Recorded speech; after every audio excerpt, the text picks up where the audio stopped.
Bonjour à tous et bienvenue sur boursicoté.com pour cette nouvelle analyse technique du CAC 40 où nous pouvons constater donc suite à une ouverture plutôt baissière que le CAC 40 est venu clôturer en hausse à 4850,67, gagnant un peu plus de 9,5 points par rapport à la séance précédente avec 0,2% de gain.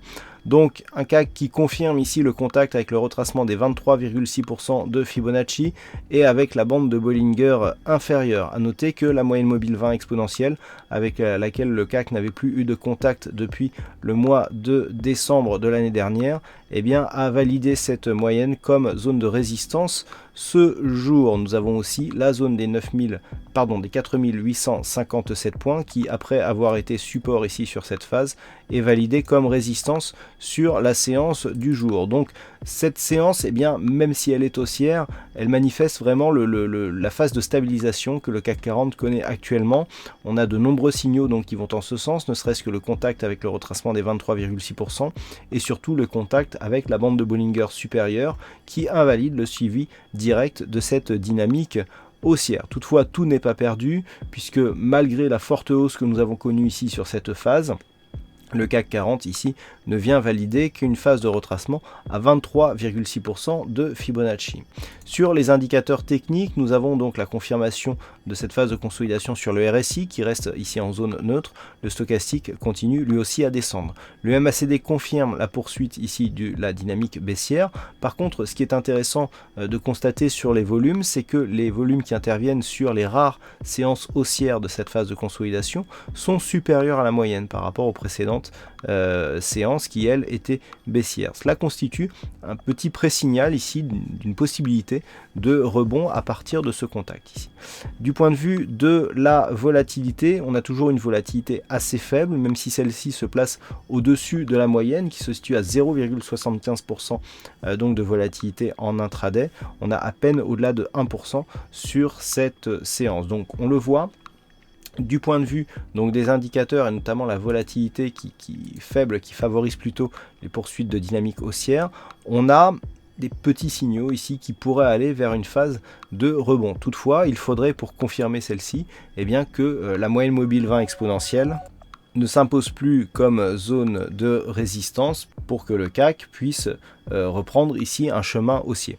Avant d'aller plus loin, je vous propose donc une vue hebdomadaire du CAC 40 puisque nous sommes vendredi, où nous pouvons constater ici que sur cette phase sur cette configuration, après ici les contacts et donc la moyenne mobile 20 exponentielle qui agit comme support, on a validé la poursuite ici de la cassure haussière que nous avons eue, forte sortie de la bande de Bollinger, deux bougies totalement hors bol sous la zone des 4857 points, puis le franchissement ici et sur la séance précédente, enfin sur la semaine précédente, ce niveau qui était support. Nous avons donc une attaque assez forte de ce support sur cette semaine.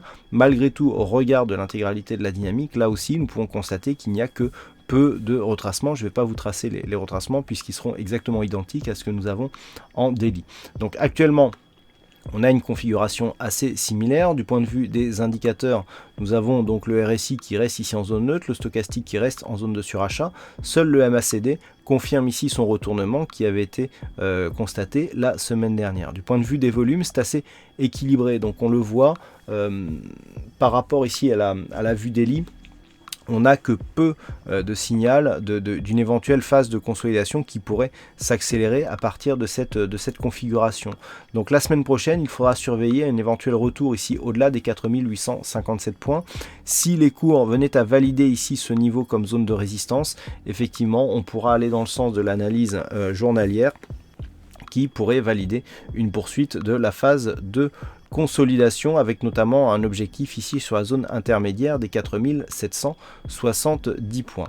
Revenons donc à la vue journalière pour voir un petit peu comment appréhender les prochaines séances. Donc le contact ici de cette zone 4820-825 est un contact majeur. Nous avons donc la bolle inférieure, nous avons le retracement à 23,6% de Fibonacci. C'est sur cette zone que devrait se focaliser l'attention des investisseurs techniques la semaine prochaine, puisque si cette zone ici est cassée, donc on aura un signal de poursuite du mouvement de consolidation avec un objectif donc qui selon les théories de Fibonacci seront placés sur le retracement à 38,2% quantifié ici à 4762 points. Dans cette éventualité, effectivement, on serait toujours dans une dynamique haussière forte. C'est seulement sur une rupture de ce niveau qu'il commencerait à y avoir des signaux d'affaiblissement de cette dynamique haussière.